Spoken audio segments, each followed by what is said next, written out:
সকালবেলা ঘুম থেকে উঠেই চিন্তা স্কুলের জন্য কি টিফিন দেবো। আগের দিন থেকে কিছু ব্যবস্থা করা থাকে, মানে আগের দিন রাত্রেবেলা কিছুটা প্ল্যান করা থাকে, কিন্তু আজকে কোনো প্ল্যান করা ছিল না। তাই সকালবেলা উঠে একটু ভাবনা চিন্তা করতে হয়েছিল, আর ভাবতে ভাবতে বানিয়ে পেলাম এই ঝাল সুজি। এই সুজি খেতে আমার ছেলে একদম পছন্দ করে না, তবু টিফিনে একটু ঝাল সুজিই বানিয়ে দিয়েছিলাম, বা সুজির উপমা বলতে পারো। তো সুজিটাকে ভালো করে একটু ভেজে নিলাম।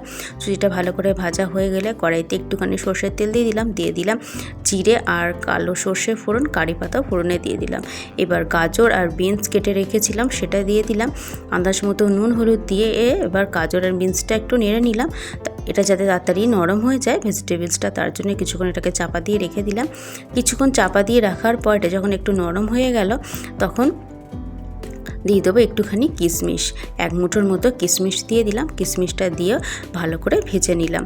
কিশমিশটা একটু ভাজা ভাজা হয়ে গেলে এতে দিয়ে দেবো ভাজা বাদাম। আমার কাছে ভাজা বাদাম ছিল তাই দিয়ে দিলাম, নাহলে আগে থেকে কাঁচা বাদামকে ভেজে নিতে হবে। দিয়ে দিলাম ভাজা সুজিটা, আন্দাজ মতো নুন আর চিনি দিয়ে দিলাম। এবার সুজির সাথে সমস্ত উপকরণগুলো মিশিয়ে নিলাম। সমস্ত উপকরণগুলো যখন মেশানো হয়ে গেল, মানে সুজিটা একটু ভাজা ভাজা হয়ে গেল, তখন ভাজা মশলা আমি ঘরে রেডি করাই থাকে, যে কোনো তরকারিতে এটা দিই, সমস্ত রকম মশলা দিয়ে তৈরি এটা। ভাজা মশলাটা দিয়ে নেড়ে নিলাম। দিয়ে দিলাম অল্প একটুখানি জল, যেহেতু একটু ঝুরঝুরে করব তাই অল্প পরিমাণে জল দিয়ে একটু নেড়ে চেড়ে নিলাম। এটা তৈরি হয়ে গেল ঝাল সুজি। তো আজকে স্কুলের টিফিনে এই ঝাল সুজিটাই বানিয়ে দিয়েছিলাম।